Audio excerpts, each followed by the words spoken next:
UIN क्या है? Unique identification number in GST क्या है? हाँ जी, आपने बिल्कुल सही देखा। यूनिक आइडेंटिफिकेशन नंबर क्या है इन जीएसटी में? चलो मैं आपको पूरा का पूरा डिटेल बताऊंगा, आप वीडियो के अंत तक बने रहना। मैं प्रभास सर आप सभी बच्चों का स्वागत करता हूं आपके अपने परिवार कॉमर्स बाय प्रभास सर के परिवार में, जो एकमात्र ऐसा परिवार है जो आपको कॉमर्स की बिल्कुल फ्री लाइव क्लासेस प्रोवाइड करती है, जिसमें अभी करेंटली अकाउंट्स की क्लासेस शाम में 6:30 बजे और सुबह में बिजनेस मैथ की क्लासेस 6:30 बजे और भी क्लासेस आएंगे, तो जुड़ना ना भूलना सभी दोस्तों।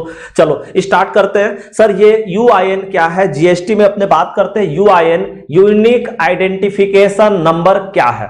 ठीक है, चलो देखते हैं सर। सबसे पहला बात करें, यूनिक आइडेंटिफिकेशन नंबर किसको ग्रांट किया जाता है? मतलब सर ये क्या बोल सकते हैं, किसको देते हैं? ऐसा बोल दो, किसको देते हैं। सबसे पहला ये बात करो सर, किसको देते हैं, उसके बाद हम बात करेंगे क्यों देते हैं और सर क्या होता है। ठीक है, तो सबसे पहले बात करें सर किसको देते हैं, तो देखो ये यूएन एजेंसीज को देते हैं। यूएन मींस क्या सर?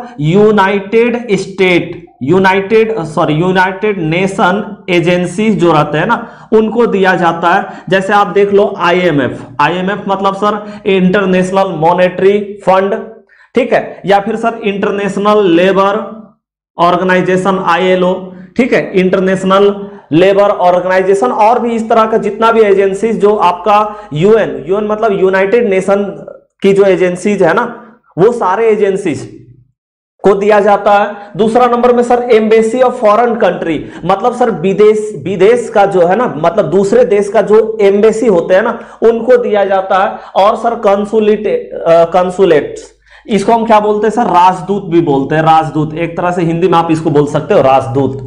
ठीक है, तो चलो ये तीनों को ना यूआईएन दिया जाता है। आप सबसे पहले समझते हैं ये यूएन क्या है। देखो यूएन मतलब क्या हो गया? यूनाइटेड नेशन एजेंसीज, मतलब सर जो विदेश की ऐसी एजेंसीज जो विदेश से है, मतलब यूनाइटेड नेशन जो है ना, वहां पर जितने भी ऑर्गेनाइजेशन, जितने भी आपका क्या है फंड वगैरह जितना भी बना हुआ है ना, वो सब सर क्या होता है ना, वो सब इंडिया में आकर के काम करते हैं। क्या करते हैं सर? इंडिया में आकर के वो सब काम करते हैं। ठीक है, मतलब इंडिया में अपना संस्था चलाते हैं, इंडिया में अपना ब्रांच चलाते हैं। आप ऐसा बोल दो, इंडिया में अपना ब्रांच खोलते हैं। ठीक है, तो सर जो ब्रांच इंडिया में खोलते हैं ना, उनको यूआईएन दिया जाता है। दूसरा नंबर में sir embassy of foreign country. पहले आप एम्बेसी समझ लो, क्योंकि बच्चों को सबसे पहले यही प्रॉब्लम होता है, सर एम्बेसी क्या होता है। देखो एम्बेसी का मतलब हो गया सर दूसरे देश का रिप्रेजेंटेटिव। इसको हम क्या बोल सकते हैं सर? दूसरे देश का रिप्रेजेंटेटिव। क्या है सर? रिप्रेजेंटेटिव। ठीक है, ये दूसरे देश का रिप्रेजेंटेटिव है, प्रतिनिधि है दूसरे देश का। अब सर ये करता क्या है? पहले छोटा सा मैं आपको समझा देता हूं एम्बेसी का क्या काम है।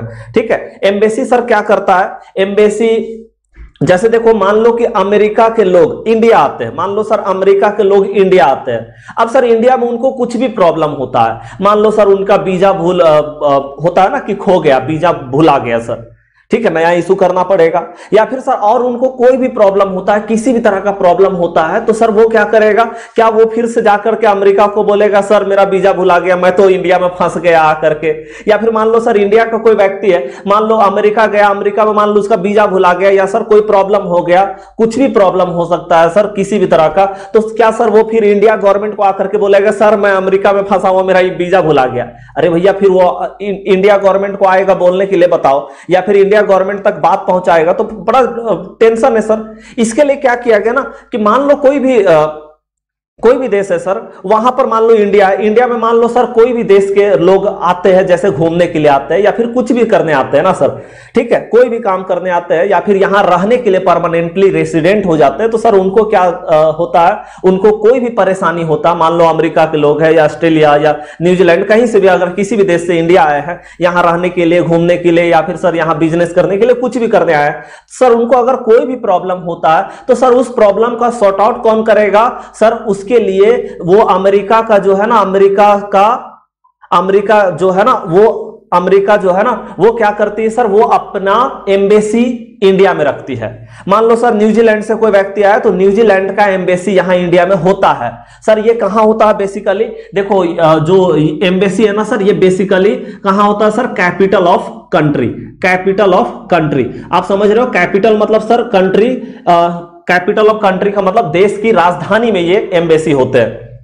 ठीक है, जैसे सर इंडिया का बात करें तो दिल्ली में अपना ये क्या होगा सर, ये एम्बेसी का ऑफिस होगा दिल्ली में। ठीक है, सभी देश का, जैसे सर न्यूजीलैंड का होगा, अमेरिका का होगा, ऑस्ट्रेलिया का होगा, इंग्लैंड का होगा, जो भी है ना सर, सब देश का एम्बेसी यहां पर होते हैं। और वो क्या करते हैं सर, उनके देश के जो भी लोग होते हैं, चाहे वो जैसे भी यहां पर इंडिया आए हो घूमने के लिए, बिजनेस करने के लिए, रहने के लिए, जो भी है, तो उनको अगर किसी भी तरह का कोई प्रॉब्लम होता है तो सर वो क्या करता है, वो एम्बेसी जो है उसका प्रॉब्लम को सॉल्व करता है, सॉर्ट आउट करता है। ठीक है, और वो बेसिकली एक जगह पर होता है सर, सिर्फ एक जगह पर ही होता है, ये समझ लो, एक जगह पर ही एम्बेसी ऑफिस होता है सर, और वो किसी भी देश का कैपिटल में होता है सर, किसी भी देश का राजधानी में होता है। ठीक है, ये क्लियर हो गया। अब सर बात करें तीसरा नंबर, कंसुलेट्स। कंसुलेट से मतलब क्या हो गया सर, ये एक तरह के एम्बेसी है, इसको दूसरा नंबर में दूसरा नाम भी बहुत लोग इसको क्या बोलते हैं सर, इसको एम्बेसी ही बोलते हैं, लेकिन थोड़ा सा डिफरेंस है सर, एम्बेसी और कंसुलेट्स में दोनों में थोड़ा सा डिफर है सर। ये क्या होता है, ये सर सिर्फ कैपिटल में होता है, लेकिन सर ये कहीं पर भी हो सकता है, कहीं पर भी हो सकता है। ठीक है, कहीं पर भी सर ये हो सकता है, मतलब ये ऐसा नहीं है कि सिर्फ ये कैपिटल में ही रहेगा, कहीं पर भी। और ज्यादातर इसको कहां देखा जाता है सर, जहां पर ज्यादातर विजिटिंग प्लेस हो, जहां पर मतलब उनके देश के लोग ज्यादातर घूमने जाते हो। जैसे मान लो इंडिया में कहां घूमने जाएंगे, तो सर ज्यादा से ज्यादा तो वो दिल्ली भी घूमने के लिए जाएंगे, राजस्थान में जाएंगे सर, तो जहां जहां ज्यादा विजिटिंग प्लेस है ना, वहां वहां सर ये क्या होता है, कंसुलेट्स का ऑफिस होता है। ये सर जस्ट लाइक एम्बेसी के जैसा ही काम करती है सर, लोगों को कुछ परेशानी हो या कुछ भी हो, कोई प्रॉब्लम हो, तो सर वो सर्विसेज देती है। मतलब सर ये दोनों कंपनी जो है ये सर्विसेज देती है, क्या करती है सर, सर्विसेज देती है। ठीक है, और ये तो सर ये जो IMF या फिर ये सब जितना भी है सर, ये सब अपना क्या करती है, यहां पर सर अपना ब्रांच चलाती है, अपना क्या करती है सर, UN एजेंसी जो होते हैं वो अपना ब्रांच यहां पर खोलते हैं। ठीक है, अब सर इसको बात करते हैं GST से। ये तो समझ में आ गया कि सर ये जो UN है ये लोगों को दिया जाता है। ठीक है सर, अब बात करते हैं सर ये UN क्या है और क्यों दिया जाता है लोगों को। अब बात करते हैं इसको GST के टर्म्स में। ठीक है, तो देखो यहां पर क्या होता है ना सर, यहां पर जैसे मान लो ये तीनों जो है, ये तीनों क्या कर रही है सर, ये तीनों मान लो कि सर इंडिया का बात करो, मान लो सर ये तीनों जो है इंडिया में आकर के क्या कर रही है, सर्विसेज प्रोवाइड कर रही है। मतलब सर सर्विसेज यहां दे रही है ना लोगों को, भले अपने लोगों को ही दे रही है, लेकिन सर सर्विसेज दे रही है, बदले में पैसा भी ले रही है। ये क्या कर रही है सर, ये तीनों जो है ये तीनों सर्विसेज प्रोवाइड कर रही है, या फिर सर हो सकता है गुड्स भी प्रोवाइड कर रही हो। मतलब सर एक तरह से बोल दो, goods and services and both, मतलब सर गुड्स या सर्विसेज या बोथ का क्या कर रही है सर, ये सप्लाई कर रही है ना, ये सप्लाई कर रही है। बताओ अमेरिका के लोग या दूसरे देश के कोई भी लोग इंडिया में आकर के मान लो गुड्स या सर्विसेज या बोथ का सप्लाई करेंगे सर, तो हम क्या करेंगे, हम उसको बोलेंगे भैया आपको GST पेड करना होगा, GST आपको पेड करना होगा। क्योंकि देखो आपने क्या किया है सर, आपने भले ही अपने लोगों से ही, मान लो अमेरिका के एम्बेसी है सर, तो अमेरिका के लोगों को कोई भी प्रॉब्लम हुआ तो उसने उसका प्रॉब्लम को सॉल्व किया और उसके बदले में सर वो पैसा लिया उससे, तो सर उसने GST भी काटा होगा उस आदमी से। मान लो उससे मान लो 1000 रुपया लिया, तो 1000 में सर GST भी लिया होगा, जो भी GST लगता है वो लिया होगा।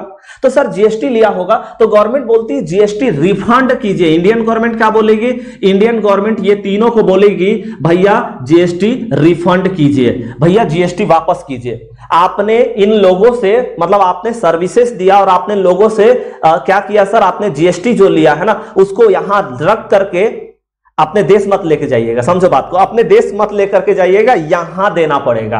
क्योंकि भैया आपने इंडिया में सर्विस दिया ना, भले ही आपने अमेरिका के आदमी को अपने लोगों को दिया या फिर न्यूजीलैंड के आदमी को दिया, अपने देश के लोगों को दिया, लेकिन सर्विसेज तो इंडिया में दिया ना भैया, तो इंडिया में आपको GST छोड़ के जाना होगा। मतलब आपने जितना यहां पर GST कलेक्ट किया है ना, इस देश में आपने रह करके जितना भी GST कलेक्ट किया है सबको वापस करो, सबको सारा GST आपको वापस करना होगा। समझो पूरा का पूरा GST आपको वापस करना होगा सर। ये गवर्नमेंट बोलती, इंडिया का गवर्नमेंट बोलेगी एम्बेसी को, UN एजेंसीज को, कंसुलेट्स को बोलेगी आप यहां पर GST छोड़ करके जाइए, जितना भी कलेक्शन आप GST का किए ना सबको वापस कीजिए। अब सर ये क्या बोलेगा, ये सर बोलेगा ना, ये क्या बोलेगा सर, बोलेगा हम तो रजिस्ट्रेशन नहीं कराए हैं सर, ये बोलेगा रजिस्ट्रेशन नहीं कराए। ठीक है, नॉट रजिस्टर्ड, नॉट रजिस्टर्ड। ठीक है, ये क्या बोल दिया सर, नॉट रजिस्टर्ड। सर हम तो इंडिया गवर्नमेंट बोलेगी तो भैया रजिस्टर्ड नहीं है तो रजिस्टर्ड करा लो। ये क्या बोल गवर्नमेंट क्या बोलेगी, गवर्नमेंट बोलेगी भैया रजिस्ट्रेशन आप नहीं कराए हो तो करा लो। अब बताओ इस ये जो है ये रजिस्ट्रेशन नहीं कराई है सर, इसको रजिस्ट्रेशन कराने का कोई जरूरत नहीं है। गवर्नमेंट, इंडियन गवर्नमेंट बोलती है ठीक है, इसने बोला भैया नॉट रजिस्टर्ड, हम रजिस्टर्ड नहीं है, तो गवर्नमेंट बोलती कोई दिक्कत नहीं, मत रजिस्ट्रेशन कराइए, मत रजिस्ट्रेशन कराइए, आपको रजिस्ट्रेशन मत कराइए। आप क्यों कराइएगा रजिस्ट्रेशन? आप यहां पर कमाने के लिए थोड़ा बैठे हुए, आप यहां पर कमाने के लिए थोड़ा ना बैठे हुए, आप तो अपने लोगों को सर्विसेज देने के लिए बैठे हुए, आप कमाने के लिए नहीं बैठे हुए भैया। तो आप रजिस्ट्रेशन मत कराइए। अब देखो अब तो ये भैया नाचने लगेगा, बोलेगा चलो मजा आ गया भैया, मजा आ गया, ये तो हंस रहा है, ठीक है मजा आ गया, चलो इसको तो मजा आ गया, ये तीनों को मजा आ गया, बोला चलो अब तो हमको जीएसटी देना नहीं पड़ेगा क्योंकि भैया नॉट रजिस्टर्ड है, हम तो जीएसटी में रजिस्ट्रेशन कराए नहीं और हमको कराना भी नहीं पड़ेगा क्योंकि हम यहां पर पैसा कमाने के लिए थोड़ा ना बैठे हुए, हम तो सर अपने लोगों को सर्विसेज देने के लिए बैठे हुए। अब देखो अब गवर्नमेंट ने दिमाग लगाया, बोला भैया यहां पर जीएसटी कलेक्शन किए तो क्या जीएसटी लेके जाने देंगे आपको अपने देश? नहीं, जीएसटी तो यहीं छोड़ के जाना पड़ेगा। जीएसटी वापस करो, वापस करो। क्या बोलेंगे सर? वापस करो, वापस करो, वापस करो, जीएसटी वापस करो, जितना आपने जीएसटी कलेक्ट किया ना सब वापस करो। अब सर वो बोलता है जीएसटी में नॉट रजिस्टर्ड अंडर जीएसटी, मतलब क्या बोल दिया सर? जीएसटी में रजिस्टर्ड नहीं है सर, हम तो जीएसटी में रजिस्टर्ड नहीं है। तो बोलता है ना, बोलता है गवर्नमेंट क्या बोलती है, बोलता है आपको क्या कर दिया जाएगा सर? यूआईएन नंबर, ठीक है, मतलब यूनिक आइडेंटिफिकेशन नंबर ग्रांटेड, क्या कर दिया जाएगा सर? आपको ग्रांट कर दिया जाएगा, granted without registration, without registration. बोलता है बिना रजिस्ट्रेशन का हम आपको ना क्या करेंगे सर? यूआईएन नंबर दे देंगे। बताओ, ये बोलता है आप रजिस्ट्रेशन मत कराओ, हम आपको बिना रजिस्ट्रेशन कराए ना यूआईएन नंबर दे देंगे। बताओ, बिना रजिस्ट्रेशन कराए ये आपको यूआईएन नंबर दे देगा सर, ठीक है। और देखो एक छोटा सा नॉलेज के लिए मैं आपको बता देता हूं, क्या सर ये कितना में देगा सर?